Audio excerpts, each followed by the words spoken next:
Does Blackpink really need a new light stick? And have netizens found proof of Lisa's alleged marriage? aespa slammed for their dancing, problematic articles, and so much more in today's episode of Totally Legit K-pop News with me, Angelina. So if you're interested, please keep on watching. Don't forget to like, comment, and share this video with friends you don't have. And if you happen to have a landlord who is retaliating against your mother who stopped working for her by sending you an intimidating letter, giving you a day's notice that your rent would be increased by $500 and $950 by the end of the year, which is highly illegal, by the way, well, I hope you're having an extra good day today. But yeah, without further ado, let's get into today's K-pop news.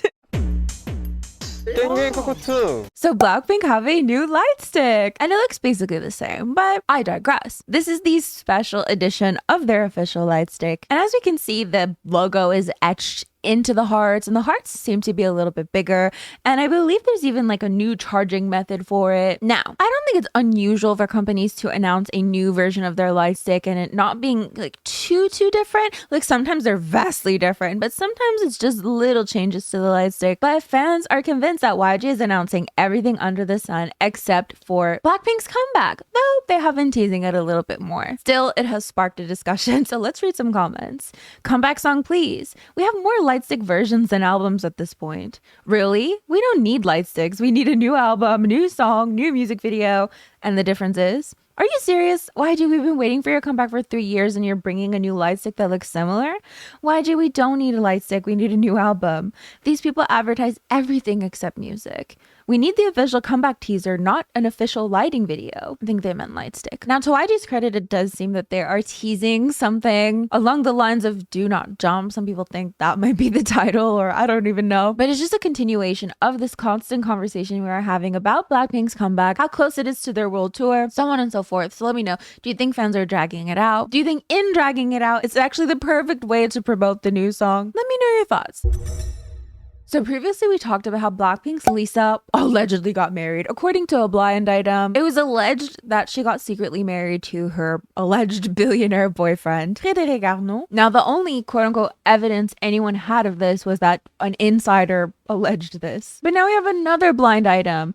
This two-color member is selling everything in her closet for charity. It is just another indicator that she has upped and moved from Asia to Europe without actually admitting it, which would incur the wrath of her fans. So this does line up with the fact that Lisa did recently sell a lot of items in her closet, the profits of which should be going to charity. Here's a TikTok from Celebrity Blinds 3. There is even more evidence that Lisa from Blackpink got married to Frédéric Arnault secretly and moved to Europe. She is reportedly selling everything from her closet and is trying to hide the fact that she is no longer living in Asia from her fans. I mean, I think that's a very interesting claim because I don't like saying that she's hiding it or it's a secret. I don't personally feel like it's a secret. I mean, I feel like it's not a secret that she lives in multiple countries. Like it was reported earlier, not in the day, like earlier in the year, that she bought a house in like California, right? And as if we don't see pictures of her constantly in Europe. Do you know what I mean? So interesting. Everything in this video is alleged, not confirmation of validity of allegations. This two-color member is selling everything in her closet for charity. It is just another indicator she has upped and moved from Asia to Europe without actually admitting it, which would incur the wrath of her fans.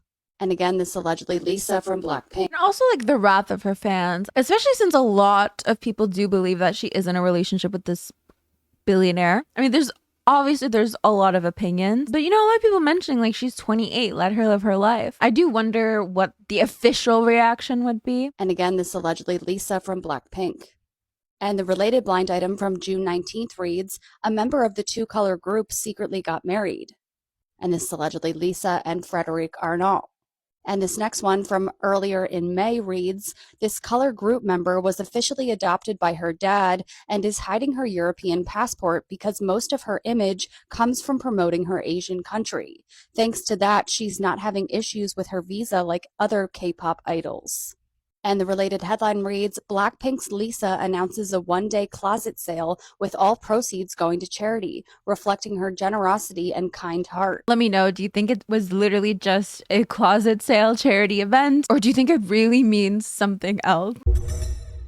aespa recently had their comeback with Dirty Work, and in doing promotion for the song, fans started criticizing the dance itself, as well as some of the members specifically. Now, of course, there are plenty of fans who are perfectly happy with the choreography, they love the comeback, so on and so forth, but some fans do think it looks quite awkward. So some fans just think that the choreography looks goofy. There's even some people pointing to Giselle in particular, saying that she wasn't in sync with the other members. I mean, some fans are confused why this part in particular is being chosen. I don't know why some people want to blame it on the girls when this part of the choreo exists and it's obviously much better. And a lot of people heavily criticizing the choreographer. But of course, let me know your thoughts about that as well.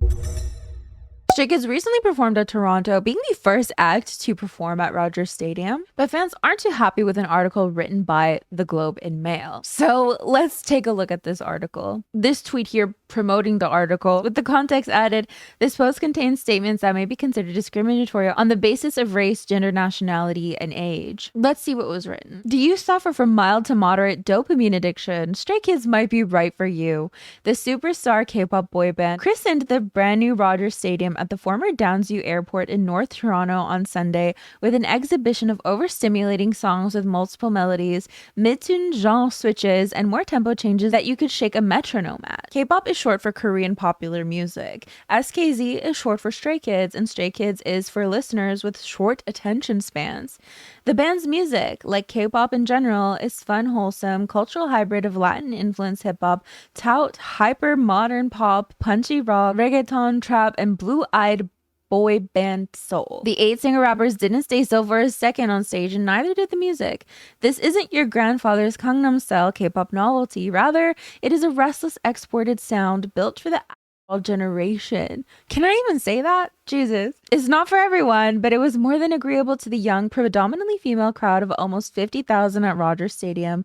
They shrieked, danced, and literally rocked the grandstands. Some held tiny battery-powered fans, most held extravagant light sticks, and Stray Kids held its own with flashy, earnest show. The often uplifting lyrics were mostly in Korean, but sprinkled with some catchy phrases in English. Performing their 2024 song, Ch Ch Boom, one of the members rapped, "Hit you like a truck, I'ma make you fly."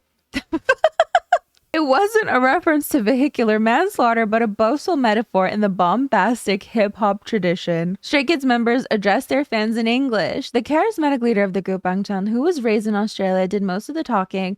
The fluency of the others varied. Apparently, Toronto Makes Some Noise is taught on the first day of English courses in Korea. I know a lot of people weren't happy about that line. Haven, the night's final song, is about breaking molds. Do whatever you want. Breaking the mold, though, this ultra choreographed band is so prefabricated, it makes the Monkees look like the Beatles. I don't get that reference, but that was another line in the article that people weren't too happy with. Rap is a big part of Stray Kids' sound, with a vibe that is more upbeat than typical North American hip-hop. Lyrics are neither hedonistic nor political, and diss tracks are not part of the formula. The band is too busy singing to put anybody down. The performance was the final concert in the group's North American leg of its Dominate World Tour, which stopped in the ballparks and football stadiums in New York, San Francisco, Seattle, Chicago, Los Angeles, and 4 other U.S. cities. Downtown Toronto has the Rogers Centre for stadium shows, but is often occupied in the summer by the Toronto Blue Jays. So, promoter Live Nation Canada built Rogers Stadium, a temporary, seasonal facility that allows them to route blockbuster acts to Toronto, even if Rogers Centre is occupied. Interesting. It then goes on to talk about non-Stray Kids stuff in general. For a band on its third world tour, Stray Kids has a lot to learn about pacing. At times, dead air between songs left the venue so quiet you could hear a heart rate drop. The pre-planned banter among band members was boring and often interminable. The band left its fans with the Haven finale, but the new facility does not match that description. Rogers Stadium is a solution to a problem, not a haven. So yeah, there's a lot of people calling out this article as xenophobic, as racist, asking fans to report the article. Oh, there's 4 comments. Can I read them? I cannot. Oh, let's read comments on the article itself. I'm not a Stray Kids fan, but I am an ARMY. Look that up, Brad.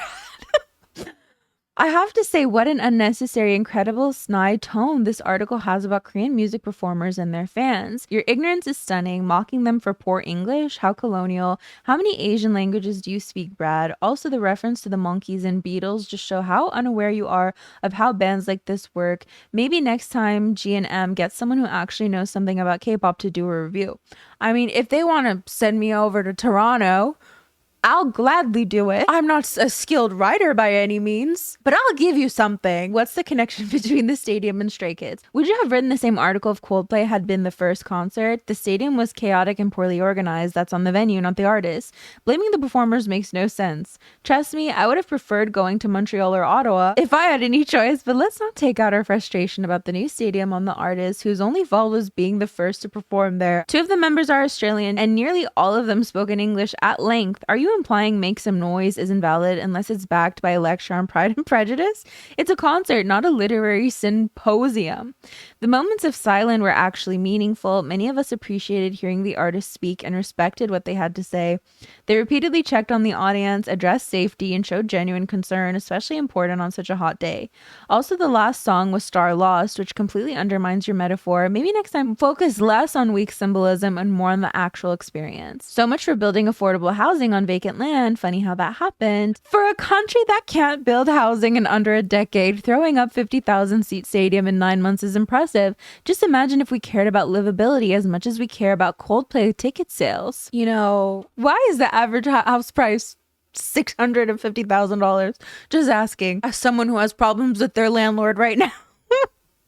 Again, the line in English, apparently Toronto Makes Some Noise is taught on the first day of English courses in Korea. As a journalist myself, I know this article had to go through multiple people to get approved. You're telling me not one person thought, maybe something is off here? But again, of course, let me know what you think of this article. We do have an update on the Haknyeon situation, ex-member of The Boys, who is accused of soliciting. Now, it seems in terms of a proper investigation into the matter has been dropped. Of course, we know there was a complaint filed against him and the company. The content of the accuser's accusations is based on an internet article, and there's insufficient specific reason or circumstances to start an investigation. So it seems the accuser responded, in the past, there were several cases where agencies launched formal investigations into cases based on media reports. This case is also reported on the same standards, and it is a shame that the police decided to dismiss the case simply because the requirements to start one were insufficient. I'd like to make it clear that since the authorities have not determined that the accusation is false, it does not meet the legal requirements for a false accusation. So of course, fans have been criticizing 100 for kicking him out of the group. So as the news came out that the police would not be investigating this matter, Haknyeon said the following: "An article of lies that aims to ruin my life. Just why did you do that? Let the court reveal the truth." A lot of fans supporting him, telling him to sue everybody. It's not clocking to them that Haknyeon is standing on business. So where do you stand on this story? I know there's been a lot of, criticism towards him initially. Of course, let me know your thoughts. aespa's Winter recently shared that she had to audition for SM Entertainment a few times and still didn't make it. And fans are heavily discussing this. Basically that she kept auditioning for SM Entertainment and she kept getting rejected. Quote, "I auditioned for SM 3 times. Some of the responses are interesting to me because she almost not debuting under that company. They think they can just play with someone's dreams like that. Yeah, that... You're in for a whole roller coaster. I mean, landlords think they can just play with your living situation as they please. I mean, imagine a big company. Imagine how discouraged she must have felt the way she was rejected for 3 times. SM is really the worst. This company is really lucky they gained a treasure and an ace." Bulm of 21 actually auditioned multiple times to YG Entertainment as well. And she was older, she debuted at 25. Now they want me because I'm leaving. Oh, because for the 3rd audition, they told her to audition one more time and she's like, "I'm leaving." And they're like, "Oh, wait. This is one of the major red flags and I can't believe SM did it to her.